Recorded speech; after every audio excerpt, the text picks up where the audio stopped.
शहबाज शरीफ साहब का जिस तरह स्टाइल है, उनके हाथ में कशकोल होता है और जहां भी जाते हैं वो अपना पाकिस्तान का केस लड़ने की कोशिश करते हैं, जिसमें अब तक तो वो कामयाब नहीं हुए। शहबाज शरीफ गए हैं सऊदी अरब, लेकिन तो इसको आप हादसाती तौर पे ना लेंगे। ये दौरे हो रहे हैं, ये हंगामी दौरे हो रहे हैं कि शहबाज शरीफ साहब इन्वेस्टमेंट कॉन्फ्रेंस में जा रहे हैं और हाथ में कशकोल है, तो उनकी उस सिलसिले में भी कामयाबी के इम्कानात कम कम है। लेकिन फिर भी दुआ की जानी चाहिए कि शहबाज शरीफ साहब की बात पे कोई फॉरेन इन्वेस्टर इनकी बात पर भी कान धरे। ये सब जानते हैं, तमाम दिफाई तज्जियाकार ये कहते हैं कि पाकिस्तान को अमेरिका हमेशा सऊदी अरब के थ्रू कंट्रोल करता है।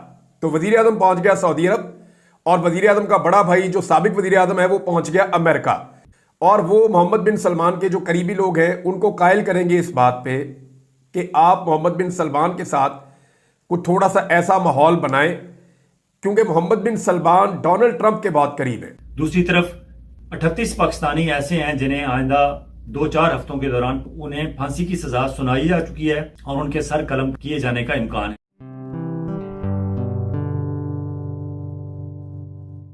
नमस्ते दोस्तों, जय हिंद। निक न्यूज़ बर्नर की रिएक्शन वीडियो में आप सभी का स्वागत है। दोस्तों, खबर ये निकल कर आ रही है कि शहबाज शरीफ जो हैं वो सऊदी अरब अपना कटोरा लेकर पहुंच गए हैं, और वहीं दूसरी तरफ इनके जो बड़े भाई हैं वो यूएसए अमेरिका पहुंच चुके हैं।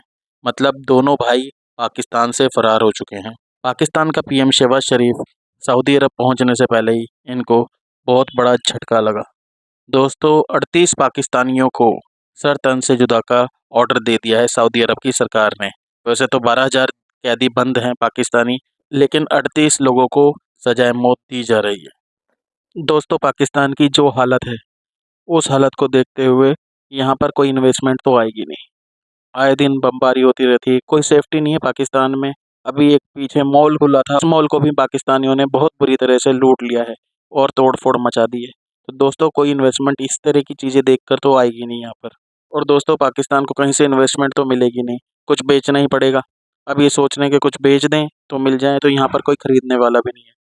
दोस्तों, पाकिस्तान को अपना गुजारा चलाने के लिए भीख चाहिए होती है, और भीख इन्वेस्टमेंट के नाम पर ये भाग रहे हैं इधर उधर, और इन्हें भीख ही चाहिए।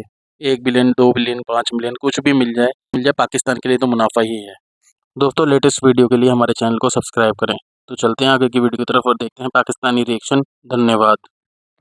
ये अमेरिकन एस्टेब्लिशमेंट को मेरी दानिश में इसके ऊपर कोई पक्की खबर तो नहीं दी जा सकती, ये खुफिया है सारा कुछ। लेकिन जो दिमाग समझता है या जो हालातों वाकयात बताते हैं, मेरी दानिश में ये कोई डील लेकर गए हैं। ये क्या दे सकते हैं अमेरिका को, क्या ऑफर कर सकते हैं? तो 4-5 चीजें हैं जो मैंने शॉर्टलिस्ट की हैं जो ये दे सकते हैं, और माजी में इनका ट्रैक रिकॉर्ड भी है।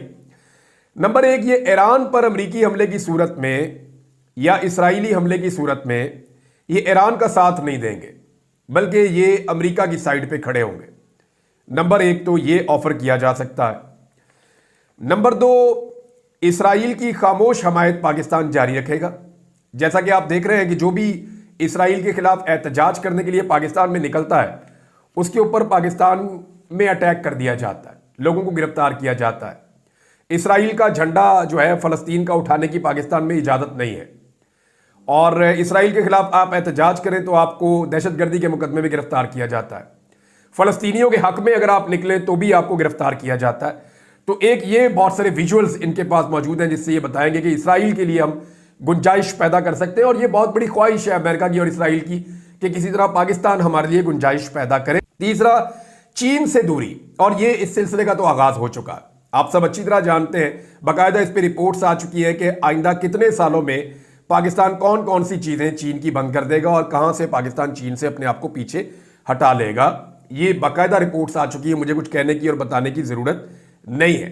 नंबर 4, अफगानिस्तान में जो पाकिस्तान के ताल्लुकात हैं अफगानिस्तान के साथ, उनको अमेरिका की मर्जी के मुताबिक पाकिस्तान चलाएगा।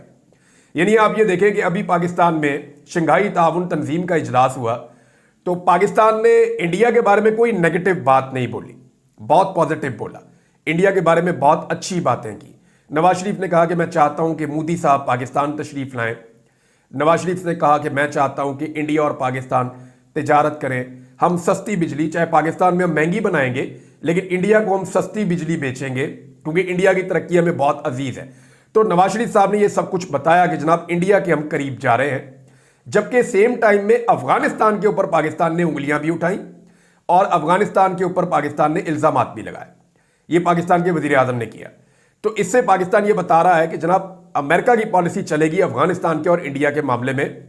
और पांचवा जो पाकिस्तान ऑफर कर सकता है वो ये है कि भारत और कश्मीर को लेकर पॉलिसी पे यू टर्न, और वो यू टर्न तो पाकिस्तान पहले ही ले चुका है। इन्वेस्टमेंट कॉन्फ्रेंस हो रही है सऊदी अरब के लिए। मियां साहब को दावत मिली, मियां साहब भागे भागे वहां पहुंच गए। मियां साहब को उम्मीद है कि शायद वहां फॉरेन इन्वेस्टर आए हुए होंगे, और वो सऊदी अरब गवर्नमेंट अपने आप को प्रेजेंट कर रही है और बता रही है कि सऊदीया में इन्वेस्टमेंट की अपॉर्चुनिटीज क्या है। ऐसे मौके पे मियां शहबाज शरीफ साहब क्या उन फॉरेन इन्वेस्टर्स को अपनी तरफ अट्रैक्ट कर सकेंगे या बता सकेंगे कि रियाज और सऊदी अरब से ज्यादा बेहतर भी कोई अट्रैक्टिव पॉइंट है इन्वेस्टमेंट के लिए? वो तो एक अलग कहानी है। लेकिन उम्मीद से है मियां शहबाज शरीफ साहब की इनकी क्राउन प्रिंस मोहम्मद बिन सुलेमान से भी मुलाकात हो जाएगी।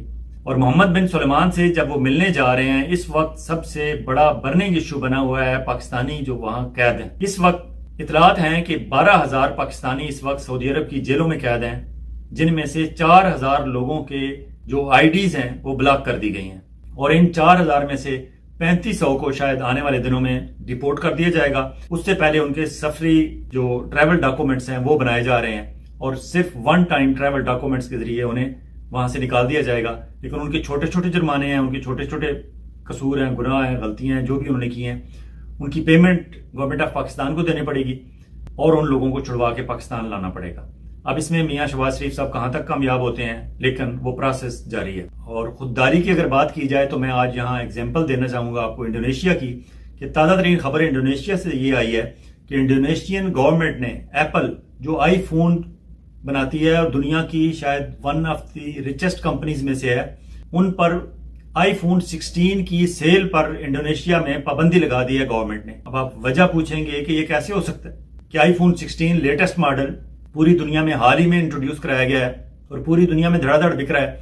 इंडोनेशिया एक बहुत मुस्लिम आबादी वाला एक बड़ा कंट्री है, वहां किस तरह लोग आईफोन 16 के बगैर रह सकते हैं, या आईफोन 16 एप्पल आईफोन 16 वहां बेचे वगैरह उनका गुजारा हो जाए। तो उसके पीछे कहानी ये है कि इंडोनेशियन गवर्नमेंट ने कहा है कि हमारे साथ कमिटमेंट की हुई थी एप्पल कंपनी वालों ने कि वो रिसर्च एंड डेवलपमेंट के नाम पे $10 करोड़ की इन्वेस्टमेंट करेंगे इंडोनेशिया में, जो इन्होंने नहीं की। अब पूछा गया कि क्या बिल्कुल नहीं की, तो उन्होंने बताया नहीं, $9.5 करोड़ तो कर दी, सिर्फ $50 लाख रह गई है। उस $50 लाख जो उन्होंने इन्वेस्टमेंट नहीं की अभी तक, उसको जवाज बनाकर एक खुददार इंडोनेशियन कौम ने और हुकूमत ने एप्पल को सेल रोक दी है। अब ये $50 लाख भी यकीनन हफ्ते 10 दिन में वहां उनको मिल जाएंगे, और वहां रिसर्च एंड डेवलपमेंट एप्पल ने अपनी करनी है, लेकिन वो वहां करनी है, वहां उनके ऑफिसेज हैं, वहां उनका सारा सिलसिला है, ताकि वहां लोगों को रोजगार मिले।